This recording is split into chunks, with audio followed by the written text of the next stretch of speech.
Hi everyone, my name is Tim Swan and I'm the CEO of Anglican Aid. Anglican Aid is a mission organisation that seeks to provide Christian aid to vulnerable communities in Australia and overseas, and strengthen communities and strengthen churches. Well, Anglican Aid, since early 2017, has been supporting this marvellous ministry called Miracle Schools. That's a lot of M's there. Wonderful ministry called Miracle Schools, headed up by Angela Michael. And I'm also joined here with Amelia, Hi. who is the Global Ambassador for Miracle Schools. Hi Tim, it's great to be with you today, and I'm so excited for us today to think a little bit about what life looks like for the persecuted Christians in Pakistan, as we partner with them as one church who suffers as the other part suffers and who rejoices as the other part rejoices. And today we're actually going to hear a little bit from Angela Michael, the co-founder of Miracle. Well, let's cross to her right now.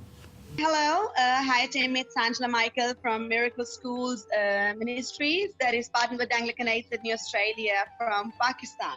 And Angela, can I ask you, what does ministry look like broadly in Pakistan at the moment? In 1999, we have brought in 57 children in one lounge room of our home and started the Miracle School Ministry. We thought, all right, education is the key of breaking chain of slavery, and then we started the Miracle School with 57 children from one lounge room of our home. And today, with the grace of God, we have 2 established schools for 700 children. We are running all these adult literacy swing centers and small Bible study groups because we believe education is a greatest key of life, breaking all the chains of slavery significantly in any country, in any life.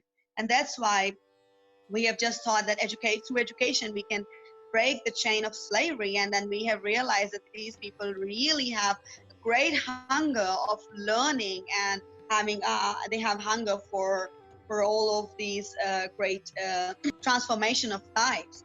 So at the moment, since the lockdown has started, Miracle is, like a charity-based school, and we do not have any access to the online education and studies. Due to the lockdown, schools are still closed, and any school is not allowed to have children coming to the school. So it is like a great depression and stress for the Miracle children, because now they are back to their villages and they are staying at their homes. But what we are doing is our house churches, pastors, and our teachers and our staff, we are preparing the set of books with syllabus and with holidays homework for the children. Our teachers are going to their homes, our house churches, pastors assisting them through door to door and visiting all the children, having prayer with them and guiding them how to continue their education. Because unfortunately the parents are illiterate and these children are staying at home, no choice, and we are continue with them because due to COVID-19 and hunger crisis campaign, we are providing all these 800 families food rations, and beside food rations we are providing them a set of books and all the educational instruments so that the children could continue their education at their homes. Thank you so much for sharing with us, Angela. We're wondering, what is life looking like for you at the moment as you seek to follow Jesus over there? Miracle is, is an anti-slavery project here, and it's a Christian organization, and you could easily imagine the life as a Christian is not very easy here. But still, Miracle is transforming the lives of poorest of the poor on the brick kilns through education with faith and growing with good news of the gospel. Because we believe education without faith is just like putting books on a donkey. Unfortunately, all these brick kiln peoples are cultural Christians. They're born as Christian, but they have no idea what the real Christianity is. But even though in a very little knowledge, which have been crimped in their minds by their forefathers, they know, all right, we are Christian, we're born as Christian, and on a birth certificate, it's just a first line is Christian. So they know they are Christian. But even then, they are rejoicing with the faith in Christ whenever our pastors are going and having fellowship and prayer with them. So it's really hard to predict that either they are real Christians or they are cultural Christians. Life is really very hard here as a Christian because only 2% Christians as a minority have not equal rights with the majority. I love to share the verse 2 Corinthians 6:8-10, which fits on the situation of these people. Through glory and dishonor, bad report and good report, genuine yet regarded as impostors, known yet regarded as unknown, dying and yet will live on, beaten and yet not killed, sorrowful yet always rejoicing, poor yet making many rich, having nothing and yet possessing everything.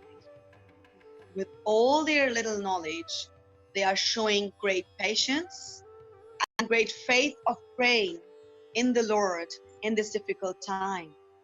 On the other hand, it is not wrong to say that they have hunger for Christ through Miracle Ministries partnership with Anglican Aid, Sydney, Australia.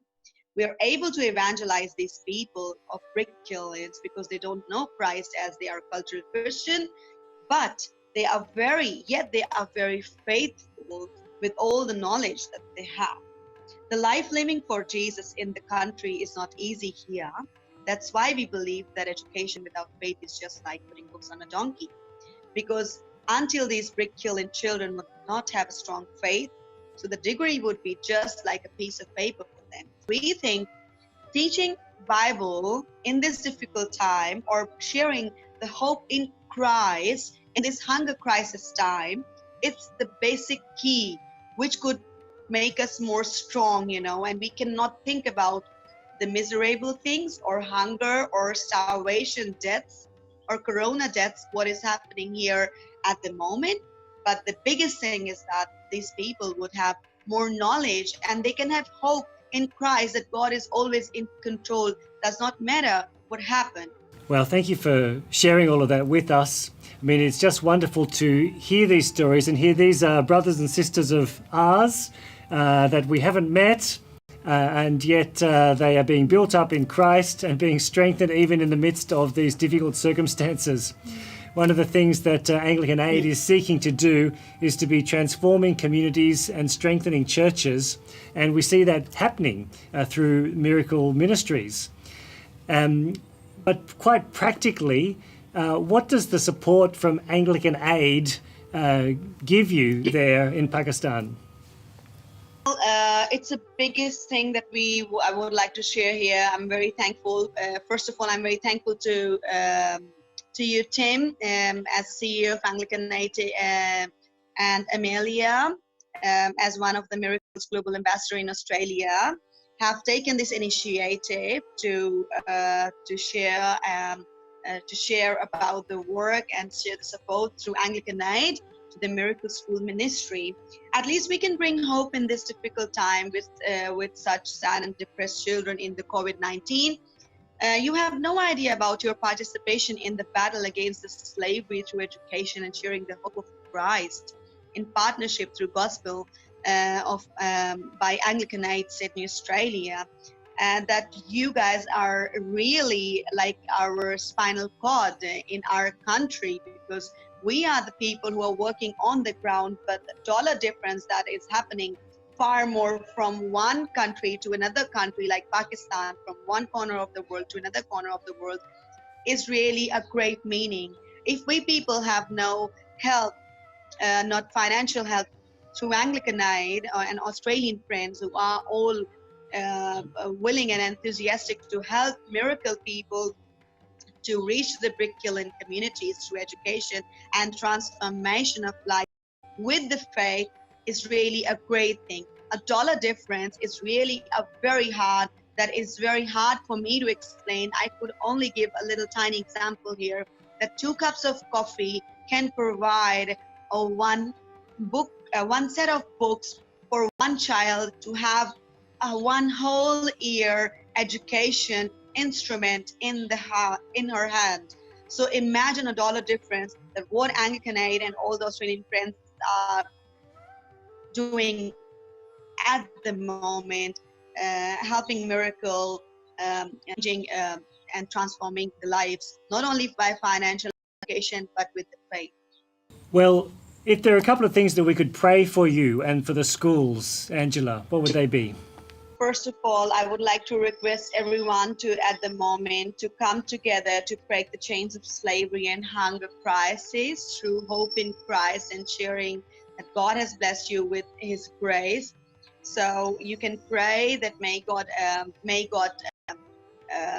provide good health and safety in this difficult time, and may God provide from His hidden treasures to all the projects that we are doing, and for the continuity of the Miracle Ministries in Pakistan, as the need is enormous and we need more and more helping hands, and we need your great generosity to face this battle of poverty here with the grace and with the faith. As a hunger crisis, I really am very happy to explain to say our slogan here, like hunger crisis, hunger for education, food and healthcare, and hunger to break the chain of slavery to education in our country is really, really very important. So please, you can pray for the generosity of the friends to be a part of this battle, and to help us run this battle with all the generosity and with all the back support, and with your prayers and your finance. Well, thank you, Angela, for that, and we'll be praying those things. And if you're watching this video, I do encourage you to take this to heart and to join in prayer for Angela and the Miracle Schools, and for the work that Anglican Aid is involved in many similar schools as well. And if you'd like to be a regular partner in this ministry, then I encourage you to go to the Anglican Aid webpage, and you could also see information about similar projects that we are supporting from Australia that are bringing transformation to communities and strengthening churches.